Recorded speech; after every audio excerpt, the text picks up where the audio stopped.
नमस्कार दोस्तों, मैं जीत राज सभी लोगों का मैं अपने चैनल नॉलेज विजार्ड पे एक बार फिर से सभी लोगों का हार्दिक स्वागत है।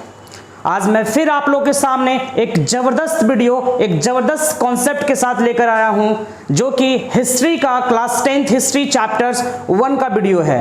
जैसा कि आप लोग जानते हैं कि मैं 2 वीडियो अपलोड कर चुका था, जिसमें से कुछ टॉपिक्स को मैंने डील किया था। अब उस टॉपिक्स के आगे जो है नेक्स्ट टॉपिक जो हमारा द एज ऑफ रिवॉल्यूशंस है, तो उसको मैं स्टार्ट करने जा रहा हूं। स्टार्ट करने से पहले अगर आप लोग मेरे चैनल्स पे पहली बार आए हैं तो लाइक, शेयर और सब्सक्राइब करना ना भूलें, और सब्सक्राइब के पास एक बेल आइकन होगा, उस बेल आइकन को दबा दें ताकि आने वाला नोटिफिकेशंस बिल्कुल आपको टाइम पे मिल जाए।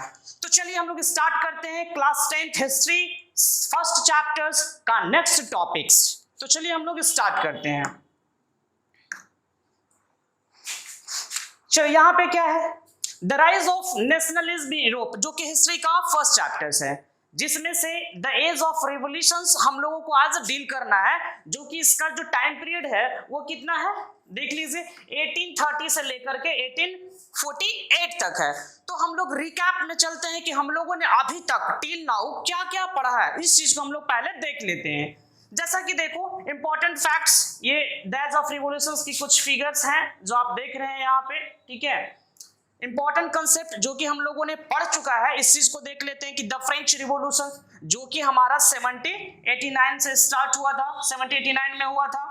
द मेकिंग ऑफ नेशनल, अब इसमें देखिए द फ्रेंच रिवॉल्यूशंस में हम लोग पढ़े थे कि आइडिया ऑफ नेशंस कहां से आया, कहां से कंसेप्ट आया हमारा नेशनलिज्म का। The making of nationalism in Europe, कैसे यूरोप में हमारा यूरोप के अलग अलग सिटीज में कैसे जो है नेशनलिज्म जो है स्प्रेड आउट हुआ, ये भी हम लोगों ने देख लिया था। मेकिंग ऑफ यूनिफिकेशंस और इटली, ये सब चीज के बारे में भी हम लोगों ने पढ़ लिया था। अब उसके बाद जो हमारा टॉपिक्स है द एज ऑफ रिवॉल्यूशन, जो कि सबसे मोस्ट इंपॉर्टेंट है ना, द एज ऑफ रिवॉल्यूशंस। इसका टाइम पीरियड हमारा कब से कब तक है, 1830 से लेकर के 1848 तक है। आखिर जो 1830 से लेकर 1848 तक जो कि टाइम ऑफ पीरियड है द एज ऑफ रिवॉल्यूशंस का, आखिर ये जो टाइम ऑफ पीरियड है इसके बीच में बहुत ज्यादा रिवॉल्यूशन हुआ होगा, तभी तो इसको हम लोग द एज ऑफ रिवॉल्यूशन के नाम से जानते हैं। तो क्या क्या हुआ था, चलिए हम लोग स्टार्ट करते हैं। देखिए यहाँ पे कुछ फिगर्स हैं जो आपको बता रहा है understanding and teachings the age of revolutions. कुछ फिगर्स यहाँ पे भी है, ठीक है। द एज ऑफ रिवॉल्यूशंस में कई सारे जो है कंट्री आपस में बहुत ज्यादा लोग फाइट किए थे, जिसमें कई सारे लोग मारे भी गए थे। कुछ उसको हम लोग मैथ के जरिए कुछ अलग कंसेप्ट से कुछ फिगर्स हम लोग उसे समझने की कोशिश करते हैं। आप लोग कहीं जाइए नहीं, वीडियो को पॉज किए नहीं और देखते रहिए ताकि आपको पूरा कंसेप्ट जो है बिल्कुल सही तरीके से समझ में आ जाए।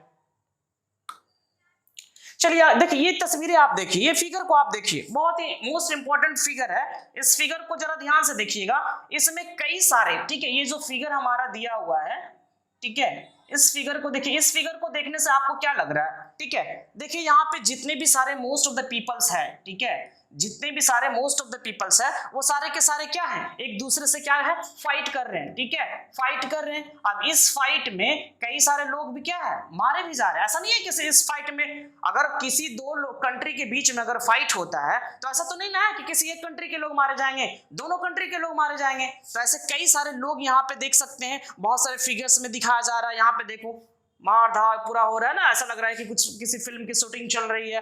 तो ये द एज ऑफ रिवॉल्यूशंस का एक सिंबलाइजेशंस है। चलिए हम लोग आगे देखते हैं।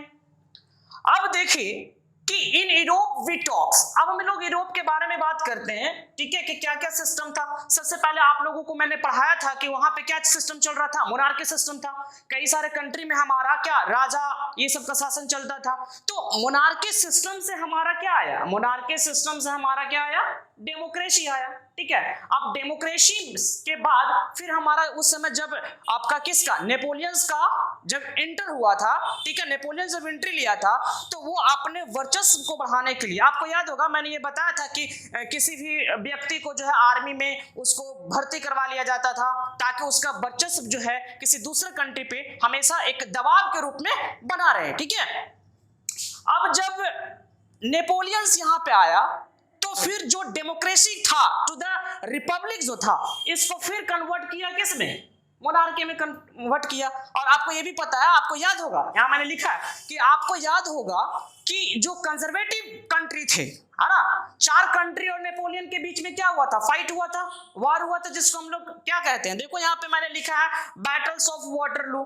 देखो ध्यान से आप लोग, बैटल्स ऑफ वाटरलू फाइट। यहाँ पे मैंने बहुत ही एक बेहतरीन तरीके से, कंसेप्चुअल तरीके से मैंने यहाँ पे समझा दिया आपको कि आपको याद होगा कि जो कंजर्वेटिव कंट्री थे, कंजर्वेटिव कंट्री में आपको मालूम हुआ कौन कौन था, मैं शॉर्ट में लिख दे रहा हूँ। ब्रिटेन था जी, और कौन था, रशिया था, और कौन था, पर्शिया था, और कौन था, एक ऑस्ट्रेलिया था, ऑस्ट्रिया था, ऑस्ट्रेलिया नहीं, ऑस्ट्रिया था। तो ये 4 कंट्री जो हमारा आप देख रहे हैं, ठीक है, ये 4 कंट्री जो देख रहे हैं, इसके बीच में और नेपोलियन के बीच में क्या हुआ, फाइट हुआ था, ठीक है। तो जिसमें से नेपोलियन हमारा क्या हुआ था, उस युद्ध को, जो बैटल्स ऑफ वाटरलू है, क्या किया था, वो लॉस्ट कर गया था, ठीक है। लेकिन ये अपना वर्चस्व बढ़ाने के लिए जो है कि जो डेमोक्रेसी था, ठीक है, डेमोक्रेसी से फिर से मोनार्की सिस्टम लाना चाहता था कि नहीं, हम जो है किसी दूसरे कंट्री पे मेरा जो वर्चस्व है वो बना रहे। चलिए अब इसके बाद हम बात करते हैं आगे। देखिए यहाँ पे, लेकिन इसके बाद आपको ये भी याद रखना होगा कि जो कंजर्वेटिव कंट्री थी, है ना, ध्यान दो बच्चों, ध्यान से देखो, जो कंजर्वेटिव कंट्री थे वो चाहते थे कि जो भी डेवलपमेंट हो, है ना, कंजर्वेटिव कंट्री जो चाहते थे कि जो भी हमारे कंट्री में डेवलपमेंट हो, उसका जो पॉइंट ऑफ व्यू हो वो ग्रेजुअली हो, मतलब धीरे धीरे हो, है ना, ऐसा वो चाहते थे।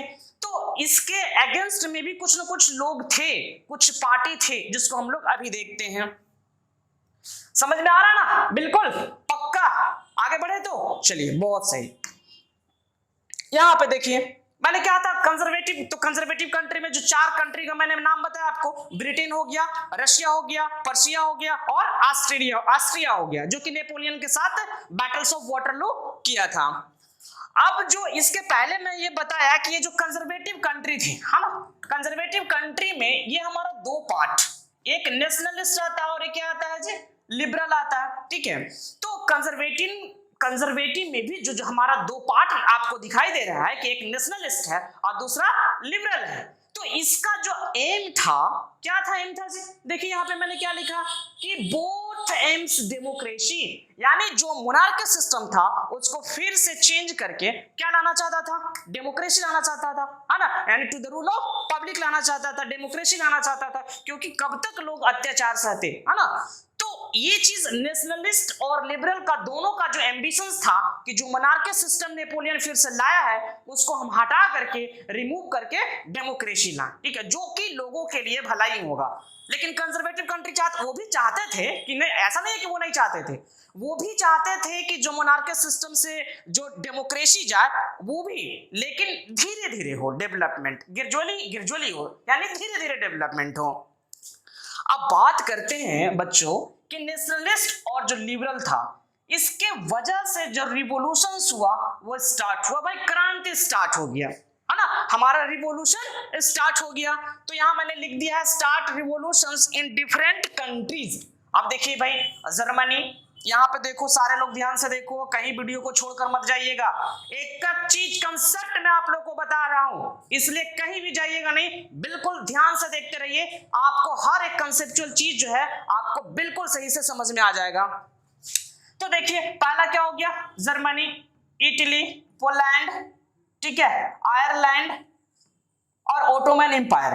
लेकिन इसमें अभी आपको एक बात ध्यान रखना होगा कि ये सब जितनी भी सारे कंट्री आप देख रहे हैं, ये कंट्री देख रहे हैं ना, ओटोमन एम्पायर के अगेंस्ट वो काम करता था, यानी इससे जो कंट्री ये सब जो देख रहे हैं वो ऑटोमन एम्पायर के जो अंडर कंस्ट्रक्शंस में वे कंट्री काम करते थे, वे लोग भी आजादी चाहते थे। जैसे कि हमारा भारत देश जो है आजाद होने से पहले ब्रिटिश का गुलाम था, तो कई सारे फ्रीडम फाइटर क्या चाहते थे कि हमारा भारत देश आजाद हो। तो उसी तरीके से ये सब जो कंट्री है वो चाहते थे कि जो हम किसी के अंडर कंस्ट्रक्शंस में, ऑटोमन एम्पायर के कंस्ट्रक्शन में हम लोग जो काम कर रहे हैं वो उसके कंस्ट्रक्शन में काम ना करके हमारा खुद जो है कोई काम हो, यानी हमें आजादी चाहिए, वी शुड फ्रीडम, हम लोगों को क्या चाहिए, हम लोग को आजादी चाहिए, ठीक है। आयरलैंड में रहने वाले लोगों को आयरिश पीपल कहा जाता है, याद रखना, ठीक है। तो ये आप दिमाग में ये क्वेश्चन आ रहा होगा कि ऑटोमन एम्पायर क्या है, ठीक है। तो देखिए मैंने यहाँ पे बहुत ही बेहतरीन ढंग से लिख दिया है सारे लोग देखेंगे यहाँ पे, देखो डिफाइन के रूप में मैंने यहाँ पे लिख दिया है, सारे लोग देखो यहाँ पे कि Ottoman Empire was a multilingual empire controlling most of the southeast Europe, parts of the central Europe, western Asia, parts of eastern Europe and the Caucasus, North Africa and the Horn of Africa. It was a Muslim empire. Its the capitals were Constantinople. ठीक है, यानी एक Muslim country था जो कि इसके खिलाफ में बहुत सारा कंट्री जो है अंडर कंस्ट्रक्शन में काम कर रहा था। क्लियर है, आगे बढ़े, पक्का समझ में आ रहा है? जो भी बीच में आते जा रहे हैं फर्स्ट टाइम हमारे चैनल्स पे लाइक शेयर और सब्सक्राइब करना ना भूले। सब्सक्राइब के पास बेल आइकन होगा, बेल आइकन को दबा दे ताकि आने वाला नोटिफिकेशंस बिल्कुल आपको टाइम पे मिल जाए। चलिए आगे देखते हैं हम लोग। Let's see country on map. अब मैप के जरिए हम आगे चीज को समझते हैं। देखिए यहाँ पे देख लो, यहाँ पे अगर हम बात करते हैं यूरोप का, तो यूरोप में बहुत सारे जर्मनी, इटली, पोलैंड है ना, ऑटोमन एम्पायर, आयरलैंड, तो इटली में बहुत सारे हमारा स्पेन, एंडोमा, ब्रुसेल्स है ना, Siberia, Malta, Lithuania, Moldova, Romania, Bulgaria, Serbia, Austria, Germany, Poland, Denmark, Norway, सब यही यूरोप कंट्री में आपका पड़ता है। ठीक है, अब इटली का देख लो, इसका ये पहला फिगर ये हो गया हमारा। ठीक है, अब इटली का भी देख लेते हैं हम लोग। इटली में ये सब फिगर आप याद रखिएगा। पोलैंड का हो गया नंबर 3, ठीक है, नंबर 4 आयरलैंड का हो गया। अब ये जो जितना भी सारा ये सब कंट्री देख रहे हैं, ये सब कंट्री देख रहे हैं, ये सारा का सारा किसके खिलाफ काम करता था? इसके अंडर कंस्ट्रक्शन में काम करता था। अब ये ऑटोमन एम्पायर हो गया पूरा। ठीक है, अब इससे ये सब भी क्या चाहता था ना, जैसे ब्रुसेल्स हो गया, ठीक है, अब ब्रुसेल्स हो गया, बेल्जियम हो गया, तो सारा का सारा ऑटोमन एम्पायर के कंस्ट्रक्शन में काम करता था। अब बेल्जियम की अगर हम बात करें तो बेल्जियम क्या चाहता था कि हमको ये फ्रीडम चाहिए। हमको क्या चाहिए जी? फ्रीडम चाहिए। ठीक है, हमको क्या चाहिए? फ्रीडम चाहिए। अब जब हमको फ्रीडम चाहिए तो ये ऑटोमन एम्पायर से जब इसको फ्रीडम मिला, तो अगर हम बात करें किसका? बेल्जियम का, तो वो यूके से, यूनाइटेड किंगडम से क्या हो गया? वो सेपरेट हो गया। यूनाइटेड किंगडम से क्या हो गया? वो सेपरेट हो गया। तो धीरे धीरे जो मोनार्की सिस्टम है वो हटते हुए अब पूरी फुली तरीके से जो है वो क्या डेमोक्रेसी आने जा रहा है, क्योंकि मेकिंग ऑफ नेशनलिज्म जो है पूरा यूरोप का हर एक सिटीज में, हर एक गली में जो है स्प्रेड आउट हो गया था, क्योंकि मोमेंटम जो था वो बहुत ही तेजी से चल रहा था, बहुत ही फास्ट चल रहा था। तो चलिए यहां तक हम लोग देख लेते हैं। देखिए मोस्टली आप लोग ये चीज ध्यान में रखिएगा, ये सब का कैपिटल, कुछ कंट्री ऐसे हैं जिसका कैपिटल याद रखना बहुत ही ज्यादा जरूरी है ना। जैसे जर्मनी का हो गया, किर्गिस्तान का हो गया, पोलैंड का हो गया, ऑस्ट्रिया का, ऑस्ट्रेलिया का, ये सब का कैपिटल आप लोग ध्यान में रखें करेंसी के साथ, तो ज्यादा बेहतर है आप लोगों को। क्लास 10th के बच्चे सारा एमसीक्यू हम डिस्क्रिप्शंस में डाल देंगे, तो जो भी 10th क्लास के बच्चे अगर हमारे वीडियो को देख रहे हैं तो इस वीडियो को बिल्कुल लाइक शेयर और सब्सक्राइब करना ना भूलें, और वीडियो को बिना पॉज करते हुए देखें ताकि जो आपके एग्जामिनेशंस होंगे उसमें आपका एक भी क्वेश्चंस ना छूटे। तो चलिए हम लोग आगे देखते हैं। ठीक है, ये देखिए बेल्जियम की बात कर रहे हैं ना, यही बेल्जियम जो है यूके से क्या हो गया? सेपरेट हो गया। और यही बेल्जियम किसके अंडर कंस्ट्रक्शन में काम कर रहा था? Ottoman Empire. और ये बेल्जियम क्या हुआ? लड़ाई फ्रीडम मिलने के बाद क्या हुआ? हमारा यूके से सेपरेट हो गया, अलग हो गया। ठीक है, चलिए हम लोग अब आगे बात करते हैं। देखिए अब जब रिवॉल्यूशंस हुआ तो वो अलग अलग तरीके से रिवॉल्यूशंस हुआ, 3 तरीके से रिवॉल्यूशंस हुआ। पहला जुलाई रिवॉल्यूशंस, देखते जाओ सारे लोग देखते जाओ, वीडियो पे बने रहे आप लोग। पहला, दूसरा और तीसरा जुलाई रिवॉल्यूशंस, जिसको हम लोग फ्रेंच सीरीज अपडेट्स कहते हैं, ब्रुसेल्स रिवॉल्यूशंस और ग्रीन वॉर ऑफ रिवॉल्यूशंस कहिए, चाहे आप ग्रीन वॉर ऑफ इंडिपेंडेंस कहिए, आप इसको इंडिपेंडेंस भी कर सकते हैं, क्योंकि ग्रीस तो इंडिपेंडेंस हुआ था। ऐसा तो नहीं है कि ग्रीस इंडिपेंडेंस नहीं हुआ था, ग्रीस पहले गुलाम था, ऐसा नहीं है कि नहीं गुलाम था, गुलाम था, लेकिन बाद में इंडिपेंडेंस हुआ, क्योंकि क्रांति जो लाया ना, रिवॉल्यूशन लाया। अब रिवॉल्यूशंस लाने के बाद किसी से लड़ेगा तो फिर उसको तो आजादी तो मिलना ही मिलना है। तो देखिए जुलाई रिवॉल्यूशंस क्या हुआ, जुलाई रिवॉल्यूशंस में क्या हुआ हमारा फ्रेंच सीरीज अपडेट्स में, कि जो लोग थे वो मोनार्की सिस्टम्स को बियर आउट नहीं कर पा रहे थे, है ना, मतलब वो सहन नहीं कर पा रहे थे कि हमारे कंट्री में मोनार्की रहे। ठीक है, क्योंकि वे लोग चाहते थे कि डेमोक्रेसी है। अब हम इस वजह से रिजल्ट हमारा क्या हुआ कि king of Bourbon dynasty overthrow and it comes now constitutions monarchy and according to the base of people's heads name is Louis Philippe. यानी जो भी काम चल रहा था वहां पे कि हमारा मोनार्की सिस्टम जो है इस चीज को हटा करके डेमोक्रेसी लाया जाए, तो उसका जो मेन आदमी था, हेड था, वो कौन था? लुइस फिलिप, याद रखिएगा। ठीक है, एक बात और याद रखिएगा कि एक लुइस 16 का नाम आपने सुना होगा, वो फ्रांस का वर्साई था वो, ठीक है, वर्साई था वो। तो जो लुइस 16 था अपने जीवन काल में मात्र 3 बार नहाया था। कितनी बार? 3 बार। इस चीज को याद रखिएगा, कंपटीशंस में पूछते हैं कभी कभी। चलिए अब हम बात करते हैं, now we talk about protest in Belgium. देखिए अभी हम इसके पहले वाला बात में हम फिगर में हम बात किए थे कि बेल्जियम ऑटोमन एम्पायर का क्या था, कंस्ट्रक्शंस में काम कर रहा था। अब जब देखा कि ग्रीन रिवॉल्यूशंस की वजह से ये बेयर आउट नहीं कर पा रहे थे, तो ये भी कंट्री क्या था कि मोनार्की सिस्टम्स को हटाकर डेमोक्रेसी लाने की बात कर रहा था। अब ये बेल्जियम भी प्रोटेस्ट करना चालू कर दिया, भाई साहब अब हम भी जो है गुलाम नहीं रहेंगे, अब हम भी प्रोटेस्ट करेंगे, हम भी आंदोलन खड़ा करेंगे। तो इसने भी प्रोटेस्ट किया। अब ये फिर यूनाइटेड किंगडम से क्या हो गया? अलग हो गया।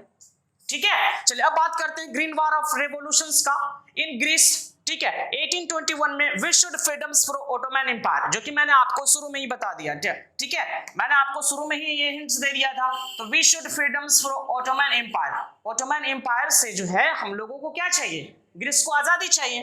Rising of nationalism in different city in Europe gives momentum fast. जो नेशनलिज्म यूरोप में राइज हुआ था, जो कि स्प्रेड आउट हुआ था, है ना, तो उसका मोमेंटम जो है काफी ज्यादा क्या हो गया था? तेज हो गया था। वेस्टर्न यूरोप, जो हमारा वेस्टर्न यूरोप है, मैप में वेस्टर्न यूरोप है, किसी भी कंट्री का जो वेस्टर्न यूरोप है, वो क्या हुआ? इसका सपोर्ट करने लगा और लास्ट में जो है इसको आजादी भी मिल गई और अलग अलग से मतलब जितने भी सिटीज थे और उसको वो सपोर्ट भी किया। ठीक है, तो चलिए अब इसके बाद हम यहाँ भी देख लेते हैं रोल ऑफ पेंटिंग। उस समय जो है वहां पे ग्रीस की बात करते हैं, तो ये सब का बहुत ही ज्यादा मोस्ट इंपॉर्टेंट, बहुत ज्यादा फैक्ट रखता था, इंपॉर्टेंस रखता था पेंटिंग्स का, या फिर वहां का कोई पोएट हो गया या वहां का कोई आर्टिस्ट हो गया, उसका बहुत ही ज्यादा महत्व रहता था। ठीक है, लॉर्ड बायन यहाँ पे दिया हुआ नाम याद रखिएगा आप लोग। ठीक है, तो इसकी वजह से क्या हुआ? इसकी वजह से हमारा ट्रीटी ऑफ कॉन्स्टेंटिनोपल, जो कि ऑटोमन एम्पायर का जो कैपिटल सिटी था, है ना, कॉन्स्टेंटिनोपल, ग्रीस भी हमारा क्या हो गया? लास्ट में अंततः जो है फाइट करके ग्रीस हमारा क्या हुआ? इंडिपेंडेंस हो गया, इंडिपेंडेंट हो गया, हमारा आजाद हो गया।